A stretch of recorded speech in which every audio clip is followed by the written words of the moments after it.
Hola, muy buenas a todos, bienvenidos al canal y a esta Tecno Review en la que vamos a analizar lo que ha sido el anuncio de la PlayStation 4 Pro y lo que puede significar esto para el mundo de los videojuegos, las videoconsolas y el PC. Bueno, desde hace ya bastantes meses se rumoreaba que Sony iba a lanzar una nueva consola, o a anunciarla por lo menos, la conocida en clave como Neo. Y parece ser que al final el resultado ha sido esta PlayStation 4 Pro. Su principal característica frente al modelo Play 4 normal, ¿no? Digamos, o el renovado Slim, que tampoco es que sea mucho más pequeño que el anterior, es que tiene el doble de potencia más o menos. Pero esa potencia va destinada principalmente a reescalar el contenido HD, es decir, en 1080 píxeles a 4K, resolución 4K, o bien aumentar los frames por segundo. Bueno, también aparte de eso hay otra opción gráfica, parece ser que los juegos podrían contar con nuevas, extras gráficos, nuevos extras gráficos, efectos gráficos, que esta PlayStation nueva sí que podría mover en contraposición a la antigua. El modelo se va a vender por unos 400 euros, ¿vale?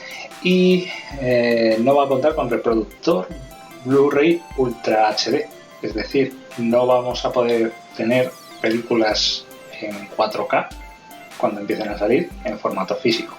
Bueno, mucha gente se estará preguntando qué diferencia hay entre que la videoconsola pueda ejecutar, renderizar juegos a 4K reales, ¿no? O 4K rescalados. Esa es una pregunta que cualquiera se podría hacer. Pues bien, los 4K reales significa que el chip gráfico, en este caso la APU de AMD, renderiza los gráficos en resolución 4K directamente. Es decir, las imágenes que van a salir van a ser en 4K. Mientras que el rescalado lo que hace es renderizar las imágenes en 1080p, en resolución Full HD, y después hace un proceso de rescalado, digamos, deduciendo, amplía la imagen y deduce los píxeles que faltarían, los deduce a partir de los que hay alrededor. ¿Vale? Entonces, ¿qué pasa? Que esto, si tienes una televisión 4K, que no suele ser mucho el caso, pero bueno, si la tienes, pues se va a ver un pelín mejor que si no tuviese esta funcionalidad. La cuestión es que las televisiones normalmente ya cuentan con un rescalado, ¿vale? Por ejemplo, cuando hemos visto en su época, cuando salieron las televisiones de Full HD y demás, ya muchas de ellas contaban con un rescalado de la resolución de 380 o la que fuese a los 720p o los 1080p, ¿vale? Entonces, ¿cuál es la diferencia cualitativa realmente entre tener este rescalado o no tenerlo? Pues va a depender mucho de cómo sea la calidad del rescalado. Si es una calidad muy similar a la de una televisión, pues realmente la diferencia va a ser mínima, va a ser inapreciable. Y si el rescalado es mucho mejor, pues vas a tener una resolución más apreciable, ¿no? Y bueno, ¿qué tiene esto, por ejemplo, de diferencia con la Xbox S o Slim, Xbox One S? Pues la diferencia principalmente es que la Xbox One S no tiene esa extra de potencia y no puede hacer ese rescalado en los juegos. Sin embargo, sí que tiene el reproductor de 4K para las películas, ¿vale? Hay que tenerlo en cuenta. ¿Cuál es la diferencia entre ellas? Pues más o menos en precio unos 100 euros va a ser la diferencia. De 100, 50 euros, depende ya un poco de la oferta, pero va a ser más barata la Xbox One S. Y de hecho, la presentación de la PlayStation 4 Pro ha disparado las ventas totalmente de la Xbox One S. Entonces la PlayStation 4, aparte del 4K, realmente está enfocada a la realidad virtual, porque la potencia extra que se le dan no puede utilizarse realmente, porque si el juego tiene que funcionar en una PlayStation 4 normal, por mucho que tú hayas doblado la potencia gráfica del chip, esa potencia gráfica no puede ir dedicada a hacer un mejor juego, ¿no? El juego va a ser el mismo, lo único que vas a tener adornos, pues esos efectos gráficos o más frames por segundo o mejor resolución, pero no va a ser un juego distinto. Y en el caso de la realidad virtual se va a notar bastante, es decir, ya se veía venir que la PlayStation 4 estándar, la normal, con la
base, pero según la tendencia que ha ido marcando Nintendo, va a ser algo.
Además, la potencia de los PCs ha superado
que una consola suele salir un pelín más caro.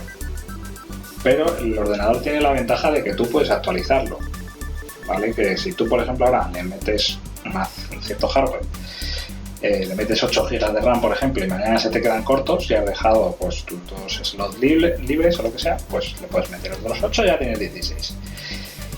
Con las consolas, en 3 años que lleva la Play 4, han sacado ya una revisión con el doble de potencia al mismo precio, ¿vale?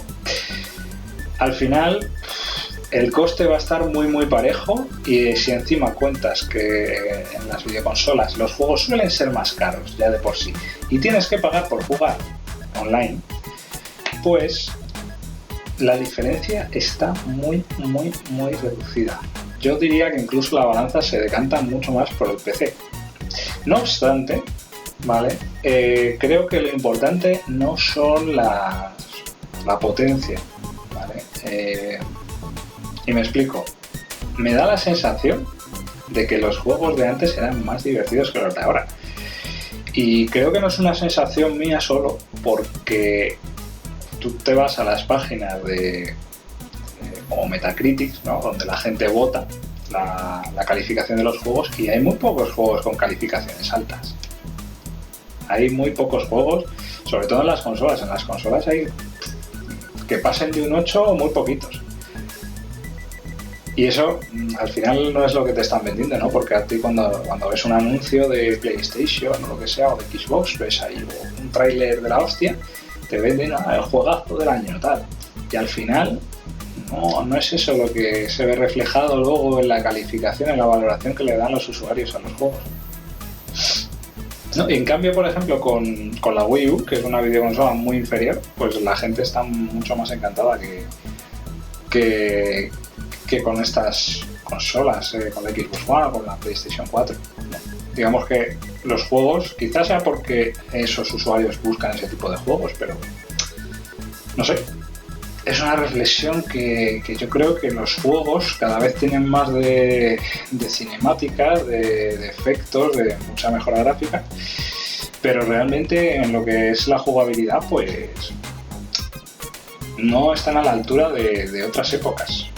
A ver, falta ideas, no sé. Se quieren hacer grandes producciones y no se tiene en cuenta realmente para lo que va destinado un juego, que es a divertirse. Pues nada, vosotros, ¿qué pensáis? ¿Creéis que merece la pena comprarse una consola hoy en día? ¿Creéis que merece la pena comprar la Play 4 Pro, la Xbox One S, esperar a la Scorpio, a la NX? ¿Creéis que el PC va a arrasar con todo? Yo me inclino más por esta idea en cuanto a potencia, porque el PC está arrasando totalmente a las consolas en potencia. Y si acaso le doy el beneficio de la duda precisamente a Nintendo y a su forma de hacer las cosas un poco distintas, ¿no? Que es ahí donde puede estar la diferencia entre el PC y una consola, ¿no? Porque si tú al final tienes el mismo juego, el mismo tipo de juego en un PC que en una consola, y el PC te da mucho más rendimiento, pues en fin, pues nada, dadle a like si os ha gustado, suscribiros al canal y hasta la vista.